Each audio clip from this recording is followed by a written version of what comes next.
are you speaking of the Arab slave trade? Yes, sir. Yes, okay, sir. okay, without question. Now, the difference between the Arab slave trade and the European slave trade is the Arab slave trade never ended.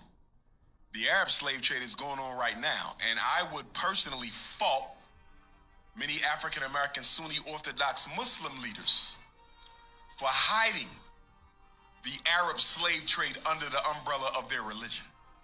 One of the reasons I left the masjid, because I was raised Muslim, Sunni Orthodox Islam, one of the reasons I had to abdicate from the masjid is there was too much cultural imitation going on.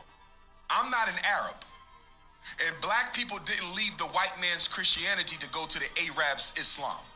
Now, Muhammad ibn Abdullah was a blue, black, purple man, just like Jesus, son of Joseph and Mary. You understand? So we don't have to imitate Arabs. But when you don't know who you are, you automatically pick up somebody else's culture. And every religion was incubated in a culture. So Islam was incubated in Arab culture. Although the Arabs of that day were black men who evolved into pale and yellow, still we sucked up the culture more than the religion. And there's a hadith from the Prophet Muhammad who said, give them religion, don't take away their culture. Because he understood that my 23 years of being a prophet cannot compare to 200,000+ years of African culture. Oh, yeah. Muhammad was only with you 23 years. Jesus was with you 3. So I'm going to throw out hundreds of thousands of years of African culture for 3 years of Jesus and 23 years of Muhammad? I got to be insane. And my problem with the Muslim brothers and sisters who I love, I'll still go to the masjid and pray. I love them, but I cannot tolerate the Arab cultural imitation. Okay? There's no such thing as Muslim food. Show me Muslim food in the Quran. The Quran does not mention anything about no Muslim food. That's Arab food. See?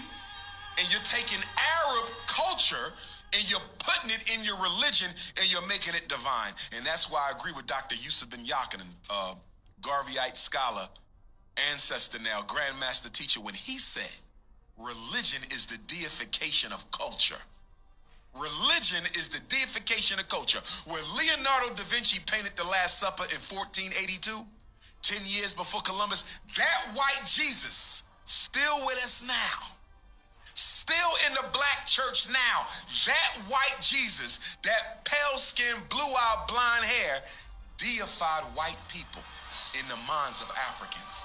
It has deified us so much that most black churches will never get rid of that white Jesus, even though they know Jesus wasn't white. I spoke in Fort Lauderdale a couple years ago. There was a fundraiser for the Marcus Garvey Technical School in Kingston, Jamaica. I believe it's in Kingston.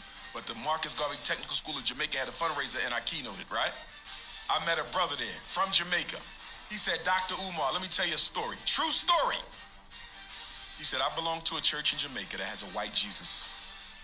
He said, I went out and got a black artist to paint the most beautiful black Christ you can ever see in your life. I told the pastor, we got a black Jesus now. You can get rid of that. And the black pastor in Jamaica told him that painting will never be hung in here. This is the Jesus that we will serve. When your enemy becomes your deity, when your deity and your enemy are one in the same and you are comfortable with that, you deserve to be a slave. Yeah.